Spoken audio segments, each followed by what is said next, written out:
bien salut à tous, aujourd'hui review un peu particulière puisqu'on va pas parler de répliques, on va pas parler d'accessoires, mais on va parler d'une grenade d'airsoft. C'est la première fois que je parle de ce genre de produit sur cette chaîne et je tiens à être franc avec vous.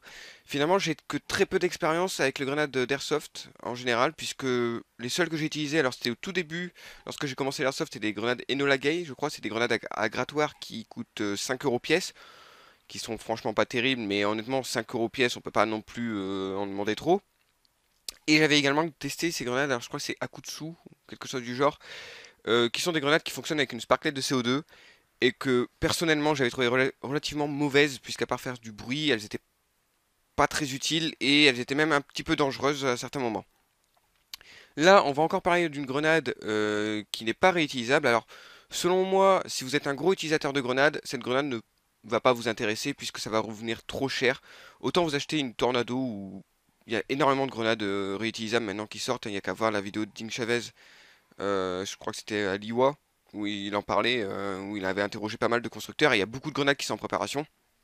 Et si vous êtes un gros utilisateur de grenades, je pense qu'il vaut mieux se pencher sur une grenade réutilisable parce que sinon ça va vous revenir trop cher. Mais si comme moi, à l'époque où je jouais, vous êtes utilisateur de grenades très peu, ou vous en utilisez très peu souvent, pardon, et ben finalement dépenser 100 euros pour une Tornado, c'est vrai que ça peut faire un peu mal aux fesses. Donc là, c'est une grenade non réutilisable qui coûte tout de même 12,90 €. Donc c'est pas très cher, mais pour quelque chose qui a usage unique, faut prendre en compte que ça peut très vite grimper, hein.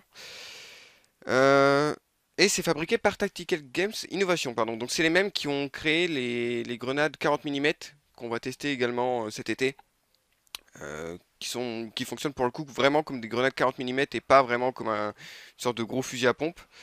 C'est russe. Et ces grenades existent en trois versions. Donc là, c'est la version Abi, évidemment, puisque c'est ce qui nous intéresse, on fait de l'airsoft. Il y a également une version paintball, qui tire donc des billes de paintball, et une version à poudre. La version paintball, il me semble, contient 28 billes, pardon.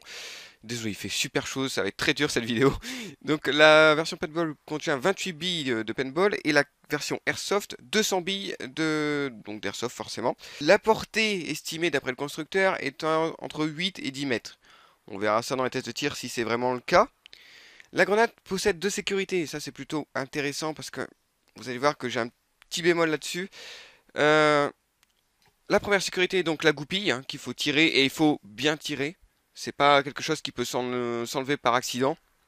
Il faut quand même bien tirer.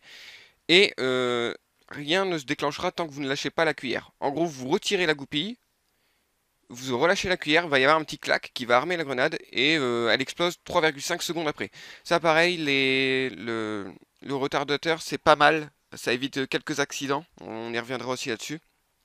Donc voilà, en gros, vous tirez la goupille, vous tenez la cuillère, pour l'instant il se passe rien, vous lâchez, la cuillère dégage, arme la grenade et ça explose 3,5 secondes après.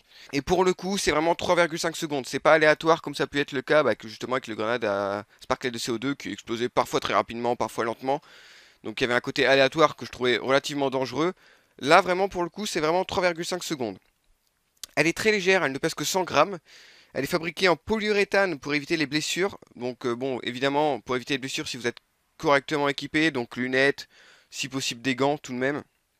Enfin, le matériel d'airsoft de base, hein, tout simplement.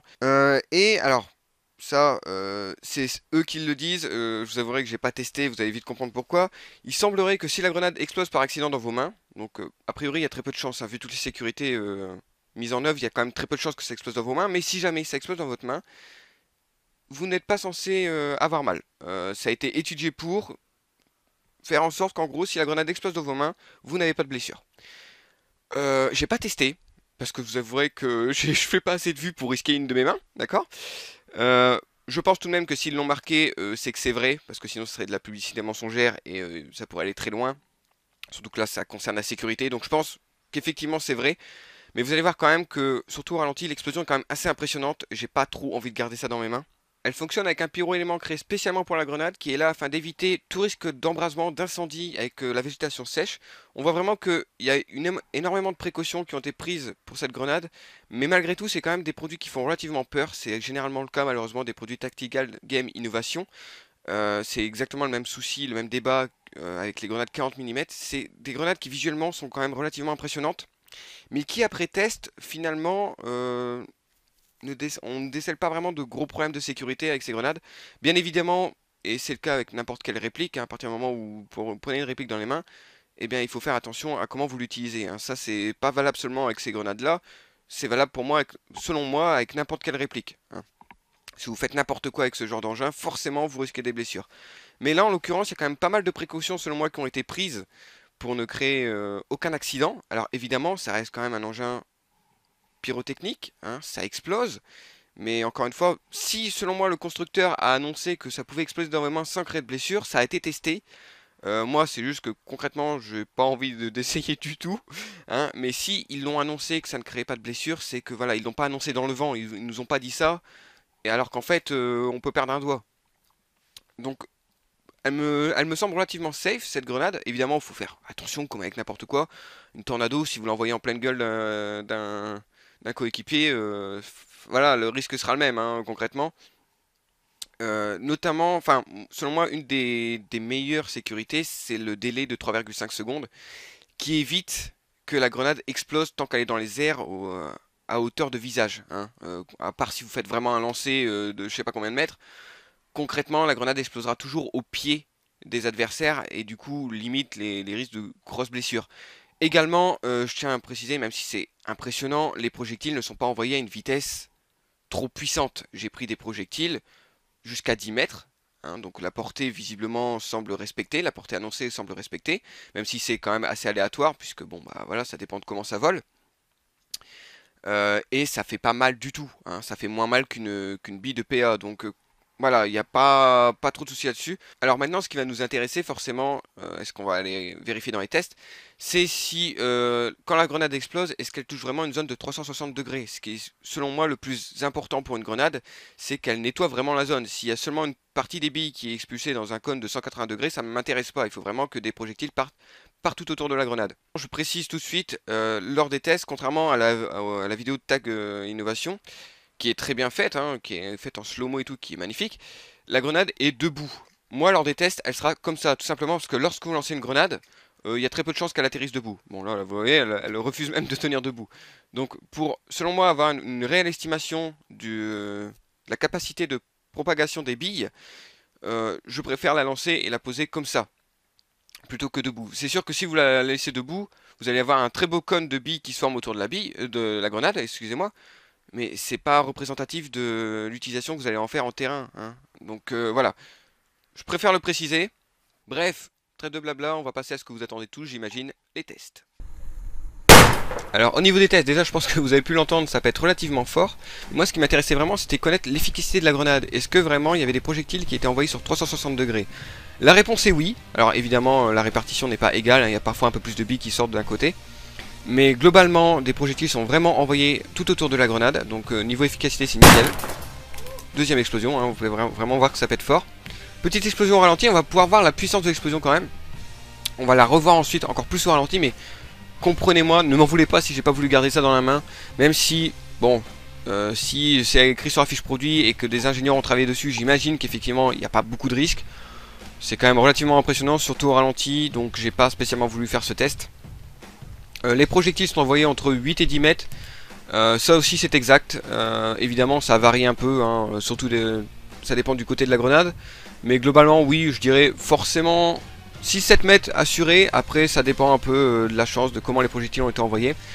Alors ça c'était des plans au drone, parce que je voulais vous montrer vue aérienne, pardon, pour vous montrer la dispersion. Malheureusement j'ai mis en 4K pour pouvoir zoomer numériquement, pour voir de plus près, parce que forcément j'ai dû garder une distance de sécurité par rapport à la grenade et au drone. Je voulais pas que mon drone prenne un projectile un peu dangereux.